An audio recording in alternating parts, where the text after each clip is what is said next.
E aqui, como é que eu faço? Só conectar aí.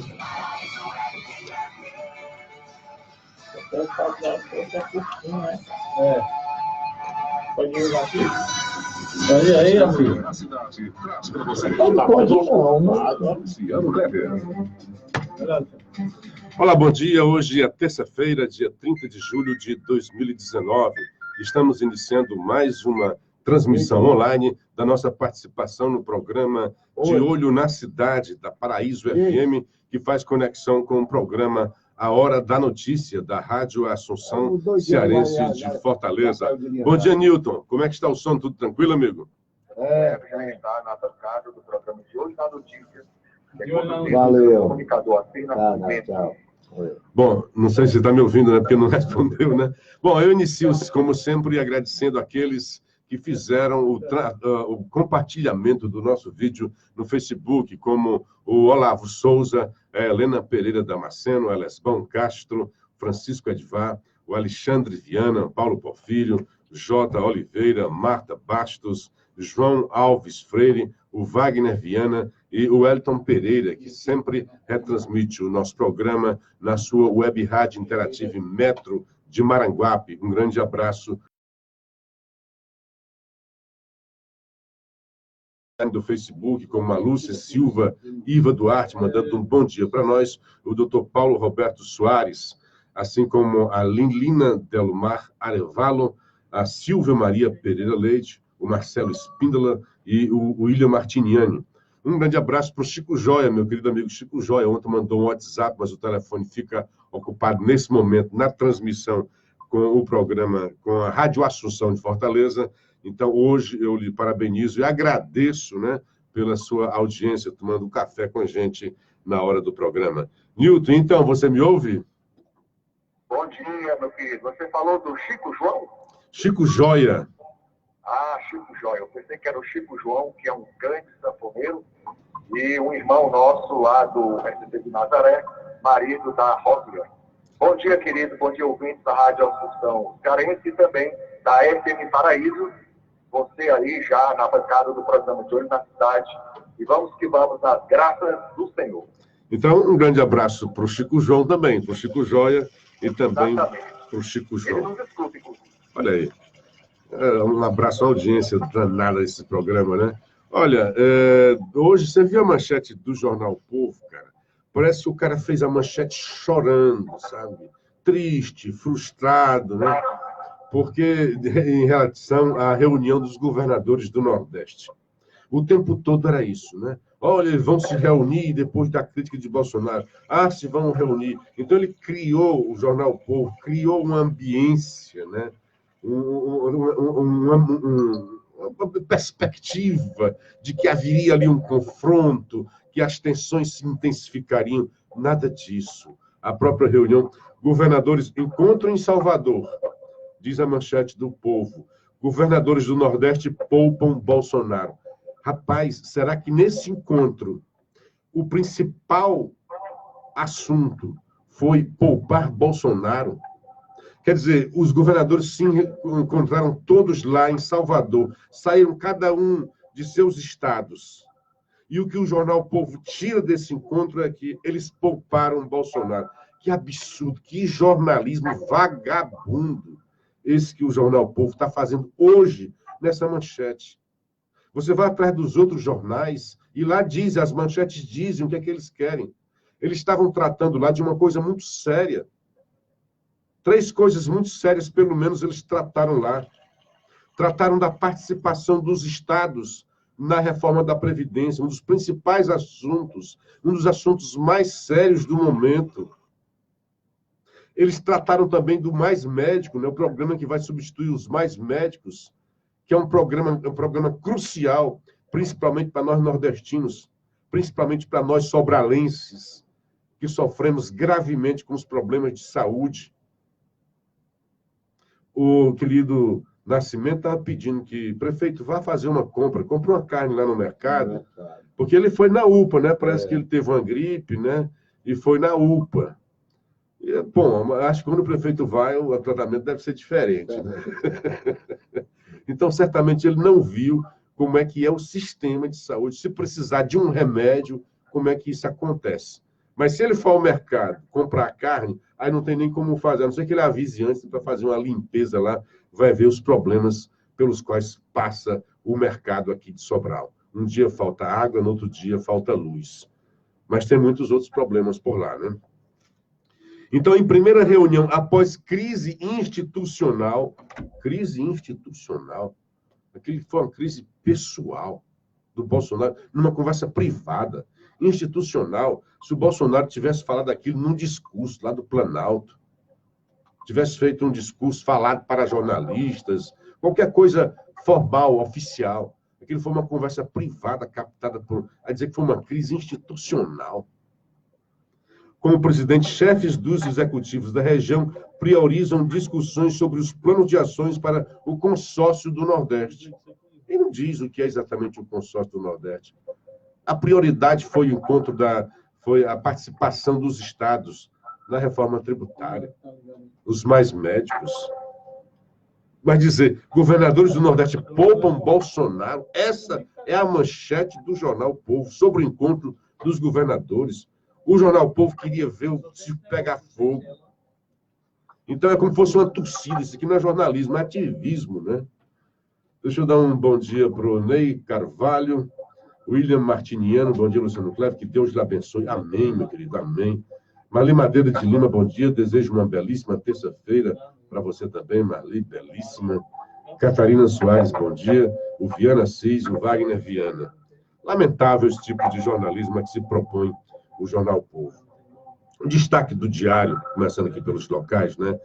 Foi Você Já Deu Hoje, é uma pessoa que passou 5 anos, pessoa pobre, borracheiro, acusado de estupro. E você vai ver a matéria, como é que a justiça é assim tão pródiga em punir os pobres. E uma dificuldade enorme para punir os bandidos de colarinho branco. Então, esse coitado, um borracheiro, existia numa época, era o maníaco da moto, era um cara que andava de moto, armado, e estuprava as mulheres. Houve vários estupros, uns 5 ou 8 estupros na época. E ele foi tido como principal suspeita. E as próprias investigadoras, mulheres, portanto, né, que participaram, né, das investigações, diziam, olha, não bate com as informações que nós temos. A informação que nós temos é que o bandido teria pelo menos 1,80 m de altura, e este não chega a 1,60 m, quer dizer, 20 centímetros de diferença. Mesmo assim, esse homem foi condenado. Então, graças a, eu não sei se é uma ONG, uma entidade aí, que tenta trabalhar por inocentes, e a ação da Defensoria Pública, neste caso, uma ação maravilhosa, porque aqui não se trata de defender bandidos, mas de inocentes que foram condenados. Enquanto se fala por aí que tanto que o presidente Lula, né, preso, mas é inocente, aqui sim, era um inocente preso. Lula não, houve condenações várias, em 3 instâncias, para definir, só então ele foi preso. Esse coitado foi preso logo, preventivamente. E hoje, graças a Deus, depois de sofrer 5 anos de prisão, de forma injusta, o inocente estava pagando por isso, né?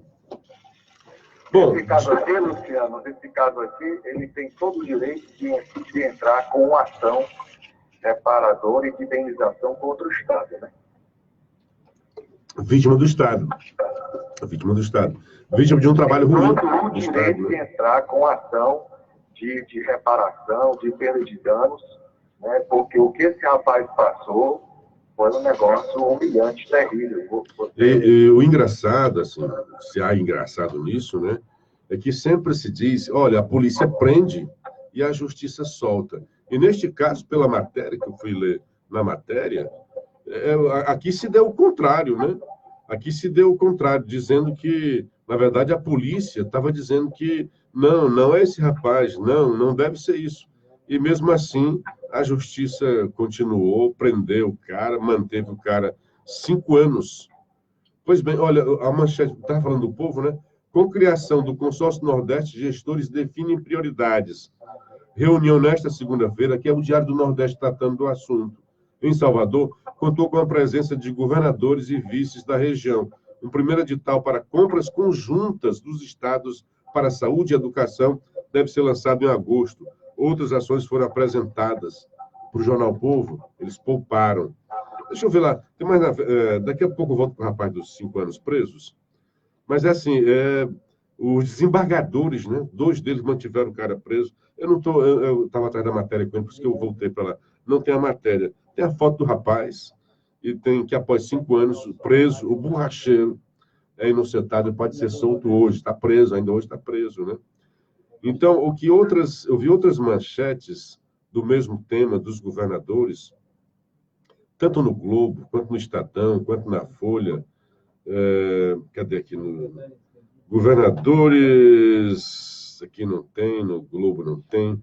Bom, mas o certo é que tem, mas eu não copiei. O governo deu a testa. Após, aqui já no Globo, né? Após indignação, pragmatismo dos governos do Nordeste. Então, trouxe alguma coisa, né, sobre aquilo dali, mas não teve essa de poupa. Não. Ora, foram atrás do quais são os nossos problemas, vamos resolver os nossos problemas e deixar esse lenga-lenga para lá. Isso é o que vem. O Jornal Povo gostaria que tivesse havido lenga-lenga. E, lamentavelmente, para o Jornal Povo, não houve esse lenga-lenga, né? É lamentável que o Jornal Povo caia nessa esparrela, fique nisso daí. Uma coisa que você já tratou, e é interessante, né? O Mujica, né, que a gente falou, outro Murrica, né, como dizem em espanhol, desde ontem ele estava criticando que, olha, existe uma ditadura. Então é bom, Ciro Gomes disse que havia democracia na Venezuela, Lula disse que havia democracia de sobra na Venezuela, os petistas e o povo do PCdoB e o pessoal apoiam esse regime ditatorial, tirânico, que se instalou na Venezuela. É tanto que na chamada da Folha diz, né, crítica de Mujica enfraquece aval da esquerda a Maduro. Por quê? Está vendo o encontro lá do Foro de São Paulo, e eles iam tirar um apoio a Maduro. Aliás, eles iam também fazer um apoio a Lula e retirar, também cancelar. Só a moçada aqui do Brasil, a turminha da esquerda do Brasil, queria esse apoio, o Lula livre. O Foro deixou isso de lado. Não, isso aqui não tem nada a ver, né? Então, eles queriam apoio para o sucessor do Chaves, né? O Maduro. A declaração do ex-presidente uruguaio José Mujica de que a Venezuela vive uma ditadura mingua o apoio da esquerda latina a Nicolás Maduro. Petistas e dirigentes do PCdoB consideram a fala de Mujica inadequada. Não gostaram nem um pouco. A verdade, às vezes, é inadequada, né? Aí, uma das coisas que eles estavam criticando o Nicolás Maduro é porque o Nicolás está dando boas-vindas a terroristas para ir para o Uruguai, né? Aí o Globo, a Folha, hoje no editorial chamado Pessoas Perigosas, trata da portaria de Moro que expulsa, que não deixa entrar no Brasil os bandidos. E aqui está a Folha de São Paulo a favor dos bandidos. Olha, os bandidos estrangeiros não devem ter o mesmo apoio dos bandidos locais. O bom mesmo é evitar que os bandidos cheguem, que os bandidos entrem. Ah, mas não foi ainda condenado. Não, mas se tiver julgado, se tiver perseguido, investigado. Porque é assim que os caras fogem, antes de ser condenado. Porque depois de condenado e preso, fica mais difícil de fugir. Então, os caras, sob investigação, correm para o Brasil, porque sabem eles que aqui era uma ilha da fantasia para a bandidagem. E isso está acabando agora, depois dessa portaria do Moro, que a Folha de São Paulo não gostou. A portaria de Moro, que estabelece rito sumário para extradição de estrangeiros e a ameaça de Bolsonaro a jornalista indica inclinações à arbitrariedade. Não tem ameaça nenhuma do Bolsonaro, já tratamos isso aqui. O Bolsonaro acha que o jornalista cometeu um crime, e aqui está no ponto pessoal, porque senão ele diria, ele vai ser preso, ele talvez seja preso. Porque ele acha, o Bolsonaro acha, e eu também desconfio, de que o jornalista, o Grivaldi, cometeu um crime no campo da especulação. Se a Polícia Federal encontrar e provar que esse crime realmente foi cometido, ele pega a cana mesmo. Ou então aqui não é um país sério. E o que é que se defende? que se cometa o crime. É que o Bolsonaro falou, eu sou jornalista. Todos nós jornalistas se cometemos os crimes, somos cidadãos comuns como qualquer outro. Temos as nossas responsabilidades, direitos e deveres. Bom, aí daqui a pouco eu falo sobre as falas horrorosas do Bolsonaro, né? Que realmente ele pisou na bola, né? Podia ter ficado sem essa, né? Então, hoje o juiz Valisney vai ouvir de novo os 4 hackers, né? Os 4 suspeitos, vai ser em audiência fechada. O Walter Delgatti, esse rapaz que já foi condenado e tem uma ficha criminosa extensa de falsificações, falsificou até um documento de um delegado. O cara é ousado, e acha que fica impune, né? Então, cometeu crimes cibernéticos, clonagem de cartão. Esse é o cara que estão dizendo que entregou os dados ao Glim porque queria o bem do Brasil, por uma causa. Então, é um rapaz muito preocupado com o bem-estar social. O cara que só quer se dar bem. Então, os 4 presos na operação Spoofing, sob suspeita de terem invadido celulares em centenas de autoridades do país, entre elas o próprio presidente Jair Bolsonaro, o ministro da Justiça e Segurança Pública, Sérgio Moro, e várias outras pessoas, né, devem ser ouvidos hoje em uma audiência de custódia em sigilo com o juiz da 10ª Vara Federal, Valisney de Souza Oliveira. O encontro está marcado para as 10 horas. Daqui a pouco, então, os rapazes vão de novo contar as suas histórias. Eles estão de novo exatamente porque as histórias iniciais não foram convincentes. Os delegados, os policiais, o juiz, olha, esse negócio está estranho. Na sexta-feira passada, o magistrado determinou a prorrogação. Então, isso vai demorar mais, eles não vão ser soltos agora, não. Olha, se soltar o cara, né, rapidamente os caras vão embora, né? Aliás, hoje, o Globo tem 2 coisas muito interessantes sobre isso. Tem o próprio editorial do jornal, a investigação financeira no caso dos hackers, porque não fecha. Por exemplo, explica aí os 627 mil movimentados. Ele não sabe explicar. Dou explicação, mas não comprovam nada. Eu emprestei, não sei o quê, foi um lucro, e encontra 97 mil reais na gaveta do cara. E diz assim, olha, nós recebemos aqui, isso é lucro de movimentação de Bitcoin, moedas criptografadas. Então, esses caras que têm, sei lá, o dia a dia dele de moedas criptografadas, que são moedas que a gente nem vê. São transações bancárias que se faz via computador, via internet. Aí como é que os caras que transacionam com criptomoedas estão com papel moeda em 97 mil reais? Tem muita coisa por explicar, muita coisa por explicar. E é por isso que a gente suspeita.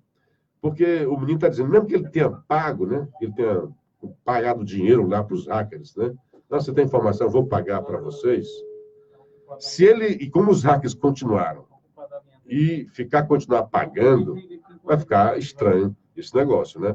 O certo é que vão ter que se explicar e a Polícia Federal tem aí uma estrada para descobrir isso daí, né? E depois que essa entrada da Manuela Dávila, né? Então os contornos políticos estão dados. E o Merval, muito bem colocado, né? Ele diz que as datas coincidentes de datas aí, né? O cronograma de como, a partir do momento... Olha só o que o Merval, vou dizer só o que aqui eu vou falar, o que está na coluna dele. O hacker entrou em contato com a Manuela, que passou o contato para o Greenwald, e logo depois ele já estava em contato com os bandidos, com os hackers, que são bandidos, criminosos, e não foi o primeiro crime. Então, ele tinha as informações. Duas semanas depois, o Greenwald vai a Curitiba entrevistar o Lula. Quando o Greenwald foi a Curitiba entrevistar o Lula, já tinha as informações. Então, ele deve ter passado alguma coisa para o Lula naquela época. Veja só o que ele está dizendo. Ó. Porque ele vai dizendo que até então não se pode ter nada contra o Greenwald, né? Mesmo que ele tenha pago, está no campo da ética e não no campo jurídico. Antes disso, para não perder aqui, deixa eu dar um abraço para Sandra Biguetti, O Emanuel Azevedo, bom dia, Luciano e todos da mesa. O André Lima Ramos, mandando, faz os dias que não ouço a voz do radialista Vicente Alencar. Nem eu. Gregório Borges, bom dia para você. Ana Maria Gugel, doutora, bom dia. Hermes Vasconcelo, Arlécio Marinho, Manuel Filho, Jaqueline Alcântara Almada, bom dia, carinhoso, querida. Wellington Pereira e Sandra Cabral. A ligação política que surgiu com a revelação confirmada por ela de que Manuela Dávila, candidata a vice pelo PCdoB em 2018, na chapa do petista Fernando Haddad, foi a intermediária. Nilton, está vendo algum problema, não? Ok, irmão, voltamos a te ouvir. Ah, tá. Então, é assim, eu estou lendo aqui o que é que o Merval está falando isso, né? Que ele diz que a ligação política que surgiu com a revelação confirmada por ela de que Manuela Dávila, candidata a vice pelo PCdoB em 2018, na chapa do petista Fernando Haddad, que foi intermediária entre o hackeador e o Intercept Brasil, reforça a hipótese de que a publicação desse material tem objetivos políticos. Vamos lá. E há coincidências que não podem ser evitadas. O hacker Walter Delgatti Neto disse que procurou a Manuela Dávila no Dia das Mães, dia 12 de maio. No mesmo dia, Glenn Greenwald entrou em contato com ele pelo Telegram.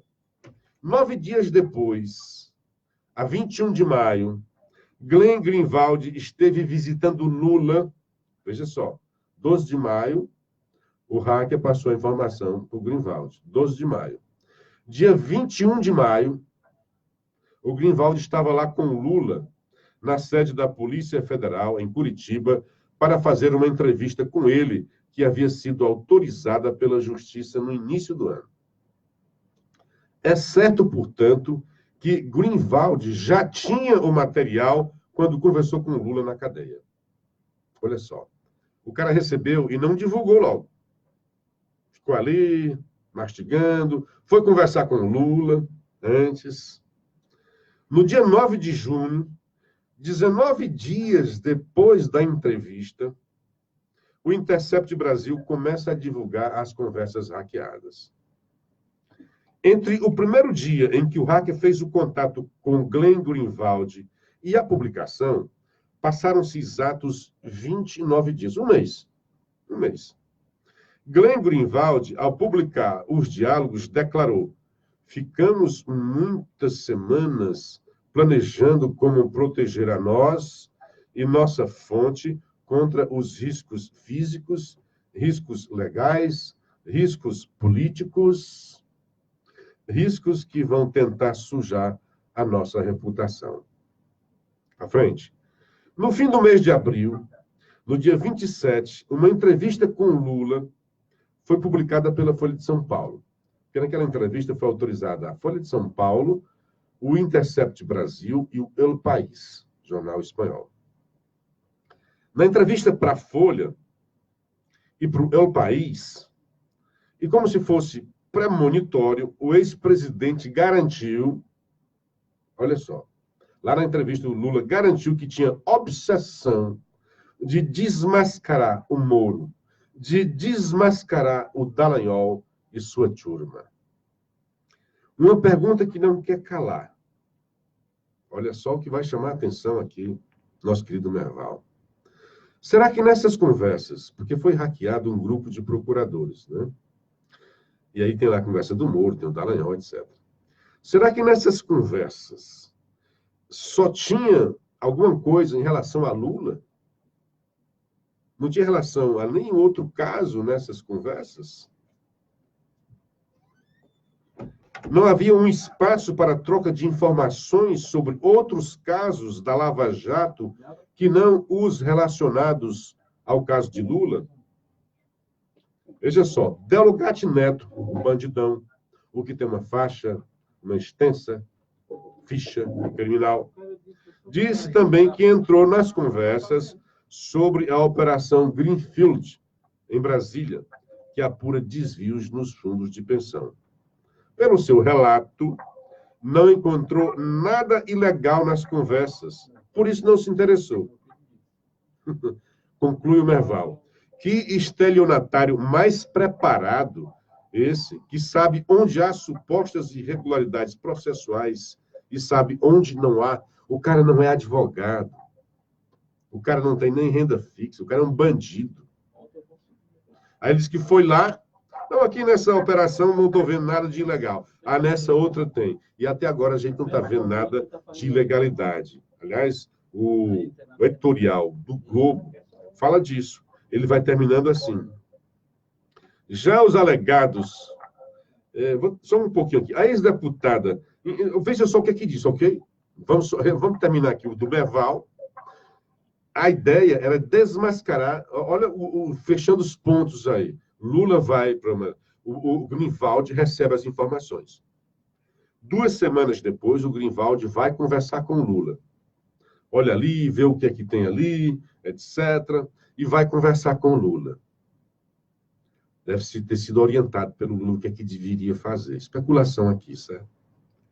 Porque o Lula chega na entrevista, eu tenho a obsessão de desmascarar o Moro. Eu tenho a obsessão de desmascarar o Dallagnol e sua turma. E aqui, o que está acontecendo aqui, nesse momento, é que as mensagens que aparecem são apenas alguma coisa que tem a ver com Lula, apenas alguma coisa que tenta queimar Moro, apenas alguma coisa que tenta queimar Dallagnol. Não tenho ideia. Pois bem, aí vamos dar um pequeno... Não, mas o telefone está ocupado. Nós vamos fazer uma tentativa, nós vamos desligar, viu? Nós vamos fazer o seguinte, vamos dar um time, coloca aí os comerciais, por gentileza, que eu vou tentar usar a maleta que o nosso querido Fabiano deu, fazer um teste aqui, tá certo? Então, por gentileza... Então, nesse momento aí, vamos aos comerciais, enquanto eu continuo aqui na Paraíso FM, eu tenho que segurar a onda, não é isso? Então, aqui para nós, daqui a pouco, eu vou ter... Enquanto isso, deixa eu dar um abraço, né, para o Wellington Pereira, lá de Maranguape, está dizendo que... bom dia, Luciano, Nilton Mourão, internautas, a Rádio Web Interative Metro Maranguape, retransmitindo e compartilhando o Hora da Notícia em cadeia com a Rádio Assunção Cearense e Rádio Paraíso de Sobral. Bom dia a todos. Auriclésio Macedo, bom dia para você.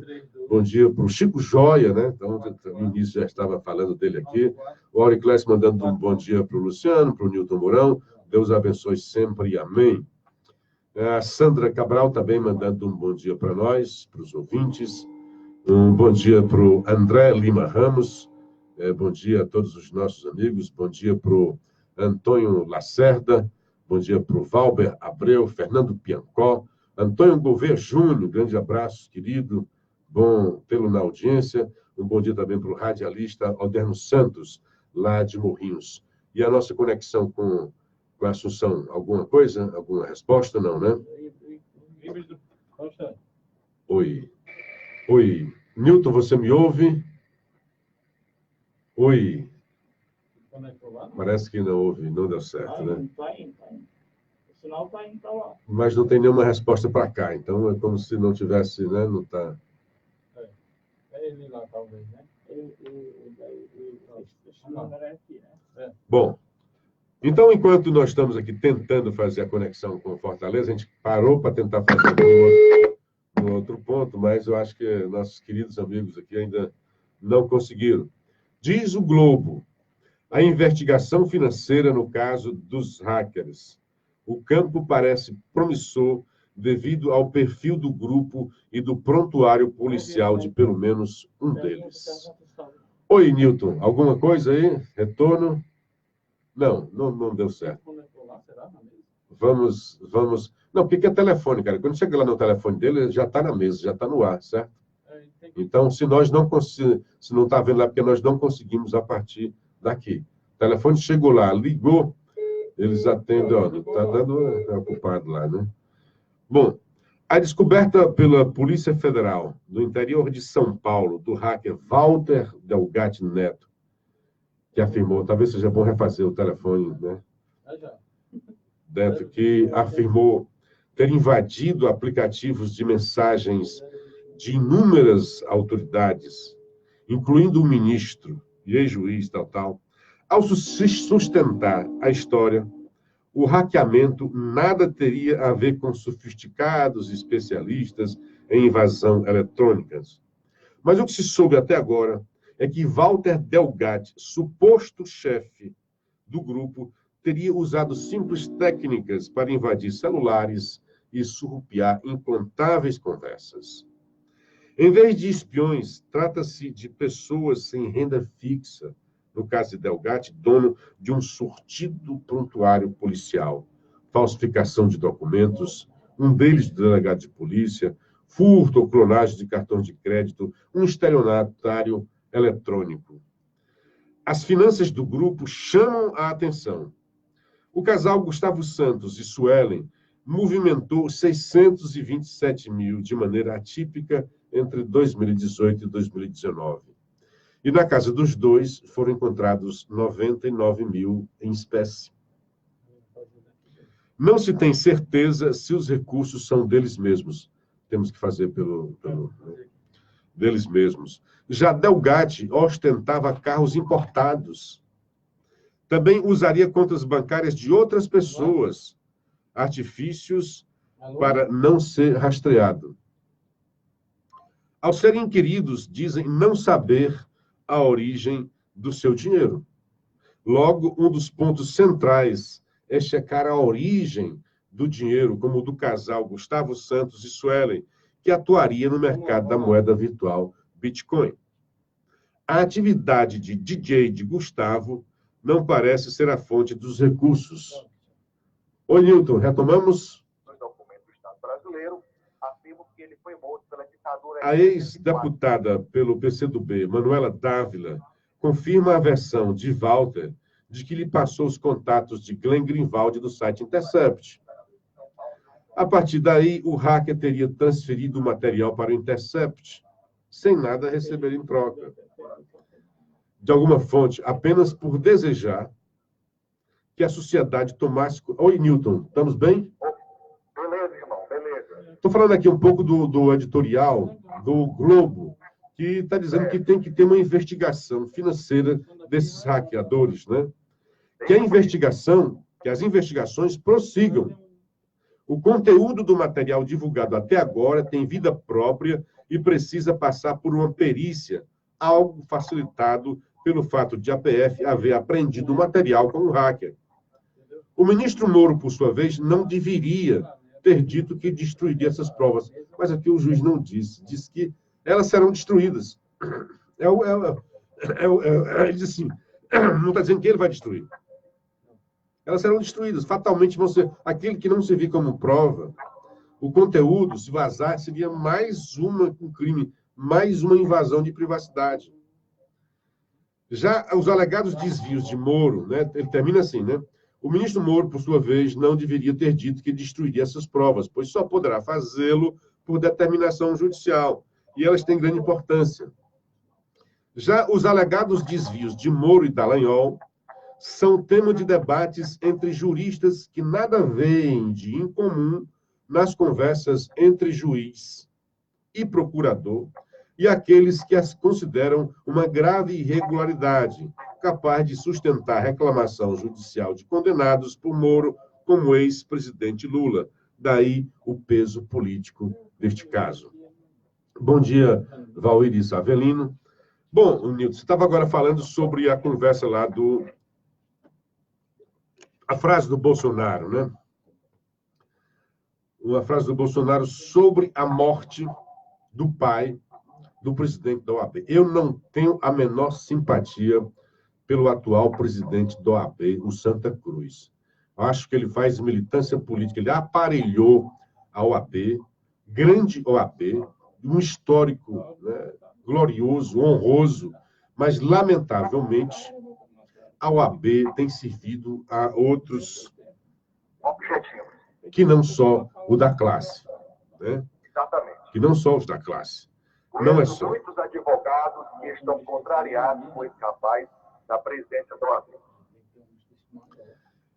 O Mauro Iglesias está dizendo que o hacker sabia de tudo, né?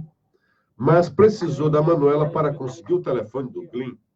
Não, mas é porque assim, como é que ele conseguiu? Ele conseguiu o telefone de todo mundo, né?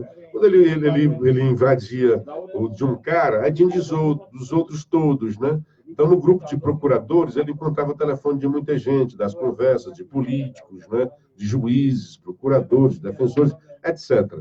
No caso do Glyn Greenwald, como não estava nenhum desses grupos, ele foi para a Manuela e disse, olha, eu quero divulgar isso daqui para o bem do Brasil. Aí procurou a Manuela Dávila. E a Manuela, vou te passar para o Greenwald. A conversa está muito mal contada, está muito mal contada. E isso, obviamente, ainda vai ser esclarecido. Pois bem, não tenho nenhuma simpatia pelo Fernando Santa Cruz, que eu acho que, como você me ajudou, está desviando a finalidade da OAB, usando politicamente a OAB. Ele foi candidato pelo PT, lá no Rio de Janeiro, e depois se candidatou a presidente da OAB e ganhou. Então, o contexto dessa fala do Bolsonaro, que foi uma fala horrorosa. Por que horrorosa? Porque isso abre feridas que se imaginava até então já cicatrizadas, né? Mas tem sempre alguém tentando remoer, revolver isso daí. É coisa do passado. Bolsonaro não pode ficar preso, não pode ficar com o pé do passado. Porque o que nós queremos agora é o futuro, né? É um presente para fazer o futuro. O passado só nos serviu de lembranças, de aulas, né? De aprendizado. Mas você não pode ficar refém do passado e ficar remoendo essas coisas. Então, ele, assoberbado, não estava gostando, aí fez esse comentário, porque na investigação do Adélio, a história dos advogados era uma coisa muito suspeita. E o AB, principalmente o senhor Fernando Santa Cruz, né, e a Polícia Federal pediu a quebra do sigilo telefônico do advogado que era suspeito de ter recebido, de ter um mandante, porque aquele crime podia ser que tivesse um mandante. E se havia um mandante, há uma suspeita assim, quem mandou, quem pagou o advogado e pagou caro, ou não houve pagamento? Como se explicar isso daí? Como investigar e chegar a uma conclusão? Um dos critérios seria a quebra do sigilo, que a justiça não permitiu, e teve a forte decisão, forte atuação da OAB para que o advogado não fosse investigado. Então, assim, OAB tem que ser a defesa dos advogados. Mas, assim como em qualquer profissional, há também, no campo jurídico, nos operadores jurídicos, há também bandidos. E aí, por serem advogados, esses bandidos não devem ser investigados? Então, o Bolsonaro estava irritado com isso daí, e disse, o que é a OAB? O que faz a OAB? Até aí, tudo bem.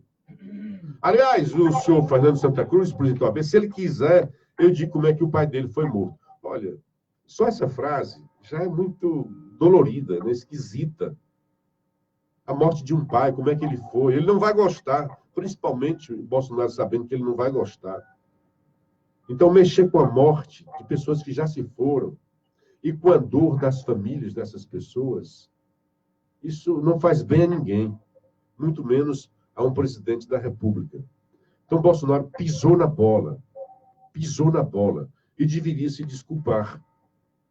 Depois, aí disseram, vou cobrar, ele foi para o barbeiro e disse lá, olha, o que aconteceu é porque dizem que ele foi morto pelos militares. Não, ele foi vítima de justiçamento.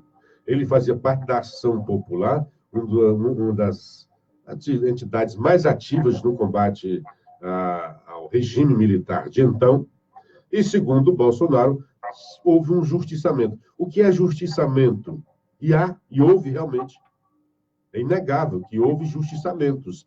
É quando pessoas, dentro da entidade, né, da organização, o rapaz ali entregou o outro lá, traiu a gente. Aí eles faziam, na hora ali, eles eram um tribunal de exceção, condenavam e executavam. Investigavam, condenavam e executavam. Não tinha Estado de Direito ali. Então, eles matavam, faziam um justiçamento. Aqui mesmo no Ceará, aqui na Serra da Ibiapaba, houve justiçamento. Só que depois, isso já está documentado em livro, não era bem uma traição. E o cara nem político era, o que foi assassinado pelo grupo político. Qual o motivo? Esse rapaz tinha desvirginado um parente de alguém que fazia parte desse grupo político.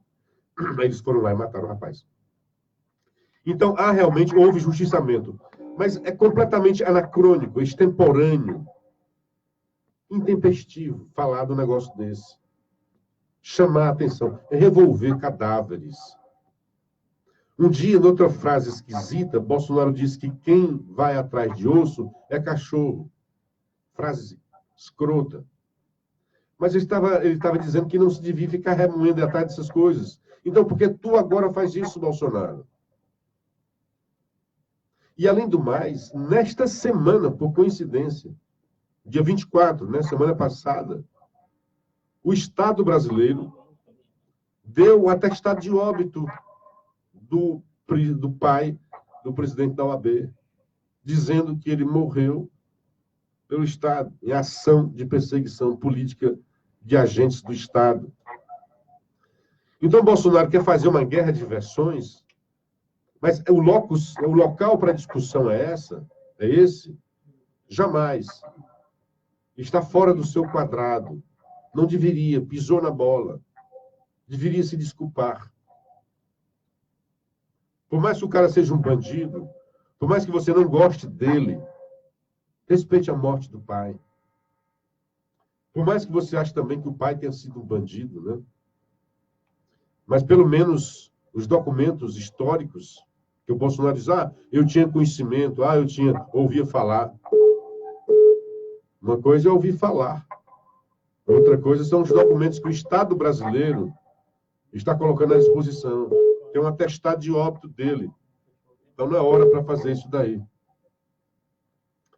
O Bolsonaro e o PT adoram um cadáver. Não tem nada a ver, cara. Toda hora que fala uma coisa tem que falar do PT. Estou falando do Bolsonaro, que errou. Porque os outros erram. Toda vida que alguém falar em cadáver, toda vida que alguém fizer isso parecido que o Bolsonaro fez, também errou.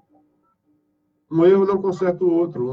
Dois erros não fazem um acerto. O presidente pisou na bola. E aqui a gente tem que reconhecer. A gente reconhece também as perseguições, ele está abafado e tal, mas não se justifica. Eu não vejo justificativa nesse caso. Ele pergunta, o pai dele seria um pessoalista. Nem tinha PSOL nessa época, cara. O PSOL foi criado quando o Lula fez a sua reforma da Previdência e pessoas do PT que não votaram, foi fechado questão, não concordaram com a reforma, saíram do partido e criaram o PSOL. Então, é dos anos 2000 para cá. Isso aconteceu lá na década de 60, Auriclésio. Então, foi no combate à ditadura, né? Houve vítimas de um lado e de outro. Eu concordo com a versão que o exército combateu e o outro lado queria instituir uma ditadura.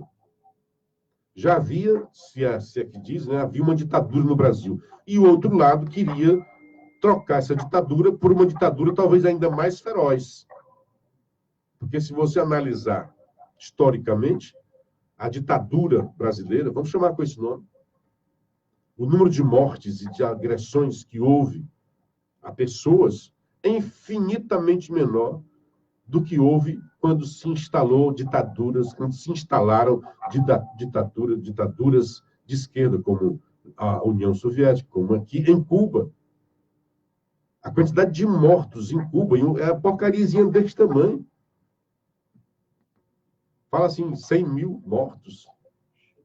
Aqui no Brasil não chegou, o número não chegou a 1.000, é 500, alguma coisa, né? Os números mudam de documentos para outros, 400 e pouco, 500 e pouco, né? Então, queriam trocar uma ditadura por outra. E o Exército defende, a versão das forças militares, é que defendiam o Brasil dessas ditaduras que seriam implantadas se, por acaso, aquelas forças revolucionárias tivessem êxito. Tudo bem, vamos concordar com isso daí. Mas foi uma luta entre irmãos, também nossos. Sonhavam, achavam que aquela ditadura seria uma coisa boa. Como é que uma ditadura pode ser uma coisa boa?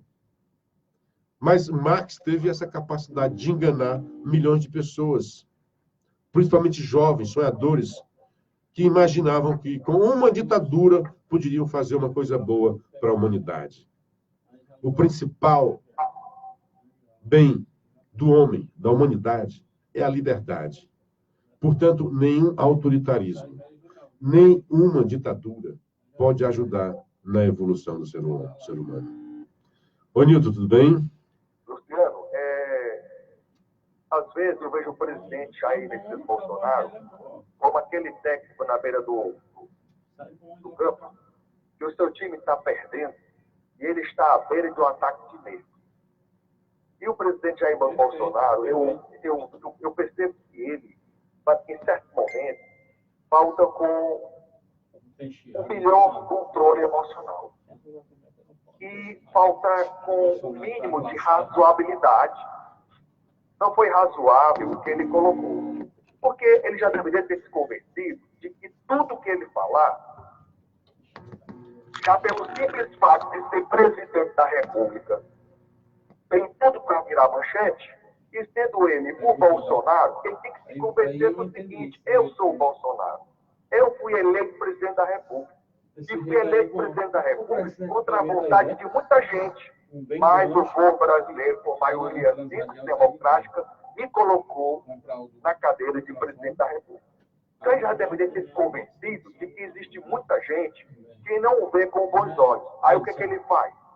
Ele fica criando fatos desnecessários de caráter negativo em torno dele. Esquece de focar as energias necessárias, inclusive dele, no papel de liderança que ele deve exercer, para tirar o Brasil do lamaçal podre em que se encontra. Porque tudo nesse país está, a verdade é essa, à espera do que esse governo vai propor de reformas, de medidas para a retomada da economia, por exemplo. Tudo nesse país está à espera desse governo. Inclusive, os investidores internacionais não vão investir no país enquanto algumas coisas não ficarem bem claras para eles quanto às regras do jogo para eles investirem pesadamente no Brasil. Porque o Brasil tem muita coisa para ser feita, esperando há muito tempo. Então, infelizmente, eu vejo o presidente Jair Messias Bolsonaro como alguém que não escuta os conselhos do general Heleno, por exemplo. Porque eu imagino que o general Heleno já está para perder os dentes de tanto conselho que dá o Bolsonaro. Aqui foi improviso, cara. Aqui foi improviso, não tinha nem como ouvir o conselho. Né? Que a professora disse: menino, te acalma, te aquieta, fica na cadeira. Aí ele se levanta. Então, o presidente Jair Bolsonaro tem que ser mais contido, tem que rezar mais pela liturgia do cargo. Pedir contenção ao Bolsonaro, bicho. Tem que ser mais polido, mais democrático. Esquecer que ele é o presidente da República e ele não pode ficar agora com discussões na esquina, no quarteirão, porque ele é o presidente da República. Discussão de bar, de mesa de bar. Pois é, ele tem que focar nos objetivos do país, para os quais ele foi eleito e conduzido ao poder máximo desse país. Então, eu lamento... Imagina se ele bebesse, né, como Lula, né? Pois é, então eu lamento que o presidente Jair Bolsonaro muitas das vezes se comporte como um técnico cujo time está perdendo de 3-0 e ele está à beira do campo, à beira de um ataque de nervos. Aí eu digo: calma, presidente, que é isso? Tu não tem fé em Deus, não? Tenha fé em Deus, respira fundo. Deixa eu procura mastigar milhões das questões. Deixa eu dar um bom dia para o Luciano Mello, né? A impressão que dá é que nosso presidente não tem assessoria. Bom dia para o Francisco Ludilberto, o Marcelo Reis. Bom dia, Luciano Cleves Nilton, ouvindo vocês pelo som da Rádio Paraíso. Sinceramente, não dá para entender o que o Bolsonaro ganha com mais essa polêmica, como de ontem, com o presidente da OAB. Realmente, só teve a perder, né? Bom dia para o Gilardi Sinésio, o Henrique Silva, o Rodrigues de Tapipoca e o Simão Oliveira. Bom dia também o Wagner Viana. Bom dia, Luciano. Está havendo a suspeita de que a invasão de terras e morte de um chefe indígena no Pará é falsa. Michele Bachelet já se antecipou e já está criticando o governo Bolsonaro por essa suposta invasão e assassinato. Também vi isso, tá? E não vi, a Bachelet está, porque o Bolsonaro disse que vai ter, como é que se diz, garimpagem, né, em terras indígenas. Eu acho que tem que ter. As nossas riquezas não pode ficar só ali, não, daqui é do índio, não. Tem que fazer uma coisa que seja sensata, né, que não agrida os índios, que respeitem os direitos dos índios, mas que a gente possa ter também, tirar das nossas riquezas e tirar lucro e ajudar a nossa população. O Brasil precisa crescer. Agora, o Brasil é um país rico, né? Tem que definir qual é a sua política indigenista a partir de agora, tá certo? Para, primeiramente, criar uma política de preservação dessas comunidades indígenas. Olha, já existe. Essa política já existe faz muito tempo. O que não... Agora, essa política que já existe há muito tempo é que está impedindo o Brasil de crescer e de usufruir das suas riquezas. O que nós temos que fazer agora é de interferir nessas políticas e dizer, não, nós vamos preservar. Mas daí dizer, não, para preservar, como aquela história da raposa lá de Roraima, aquilo foi um absurdo, a quantidade de terra que se deu para o índio e não está sendo feito nada por dentro, está sendo cultivado lá para arroz, para matar a fome de muita gente, para dar emprego a muita gente. Então tem que acabar com essa história. Aliás, o Bolsonaro disse que o negócio do meio ambiente é para vegano, né? Foi outra tirada dele. Mas aí tudo bem, né? Agora, o que o Wagner está dizendo, e aí eu concordo com ele, por exemplo, eu recebi até já memes, né? Olha, o seu voto pode matar um índio. Como se já fosse uma política do Bolsonaro que tivesse feito aquilo dali. Um absurdo. A Polícia Federal foi chamada, foi lá, e até agora não encontrou nenhum indício da presença de não indígena. É possível que esse líder indígena tenha sido morto por eles mesmos. Isso é possível. Mas já estão dizendo, e eu concordo aqui, a Bachelet, a comissária dos recursos, a Alto Comissariado da ONU, já está dizendo que o problema é do Bolsonaro. É como se o Bolsonaro tivesse ido lá matar o índio. É quase isso. Um absurdo. Absurdo. O índio foi morto, a Polícia Federal está lá e ainda não há indício da presença.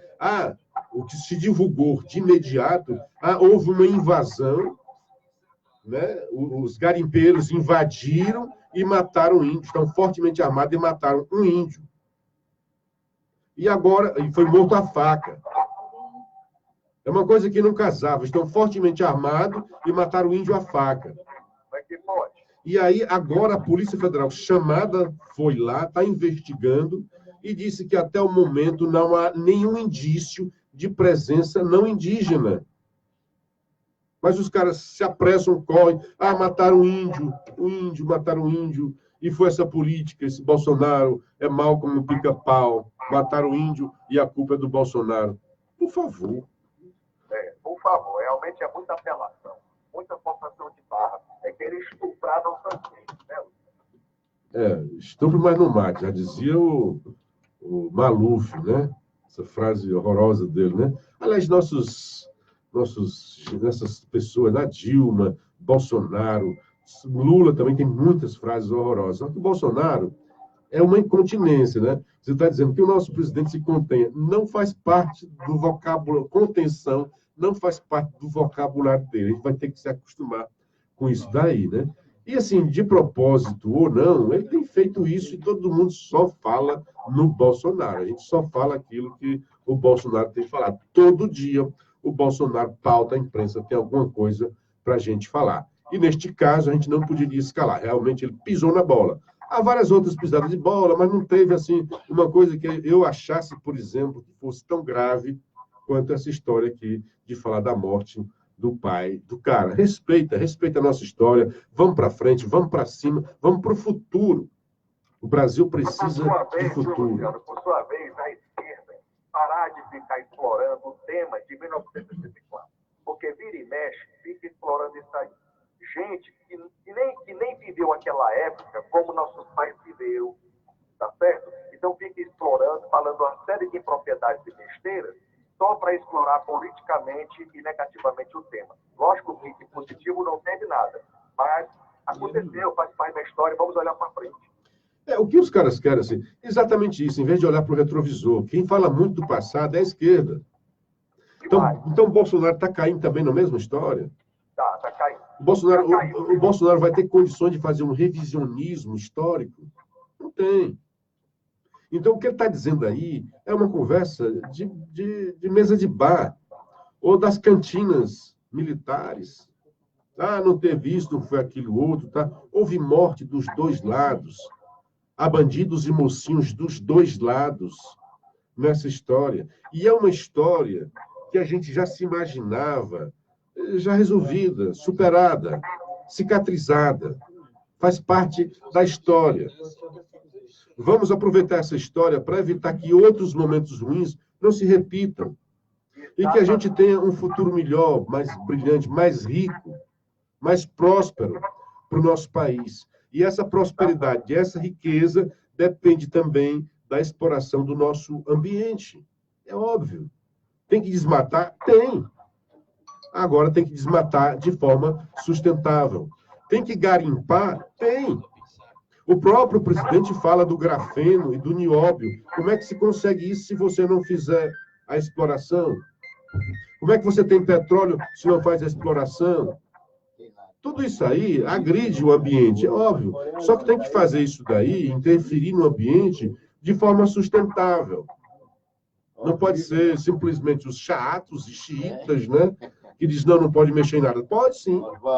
Pode mexer sim.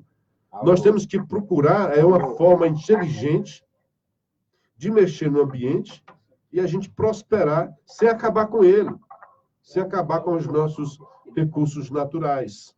Mas não pode simplesmente, a floresta é intocável, isso é intocável, a terra do índio é intocável. Não, tem muita terra. Nós somos um país muito grande. Tem terra para todo mundo. Tem terra suficiente para os índios. Agora, nós precisamos também usar parte dessas terras para que todos usufruam, e não só os índios. Afinal, o Brasil é dos brasileiros. Os índios eram os donos, mas hoje somos nós que estamos aqui, descendentes também de índios. Aliás, nós somos uma mistura bonita. Uma mistura que mete negros, índios e também o branco, o europeu. Muita gente acha o brasileiro é lindinho, bonitinho, quando ele é negro, quando ele é de matriz africana. Não. Nós somos todos assim. Nós somos provenientes dessa mistura toda. A gente não é só negro, não é só índio, e não é só branco. A gente é essa mistura. Somos todos brasileiros, todos irmãos. Falamos uma mesma língua no país continental. Agora, há muita pobreza e muita desigualdade no nosso país. Muitos irmãos passando fome, viu, Bolsonaro? Passando fome ainda. Então, precisamos, com urgência, do desenvolvimento da retomada econômica, para ter riqueza, para ter prosperidade e que ninguém passe fome. Meu querido, bom dia, obrigado por sua participação. A história da maleta não deu certo. Eu acho que aqui no celular está até melhor o som, seu som está límpido por aqui, mas vamos tentar continuando nisso daí. Dilton, um grande abraço, meu querido, mais uma participação com você. Muito obrigado pela audiência dos nossos queridos ouvintes da Rádio Assunção e também da Paraíso FM. Estamos desfazendo a conexão entre a Paraíso e a Rádio Assunção Cearense. A todos vocês, um dia bastante proveitoso. Retoma agora na Assunção o Carioquinha e aqui retoma o comando o grande Assis Nascimento, com De Olho na Cidade, até às 8 horas. A todos vocês e a você, minha querida, especialmente, um dia bastante proveitoso e até amanhã, com a graça de Deus. Tá legal, Luciano Cleber. Até amanhã, se Deus quiser. São 7 horas em ponto.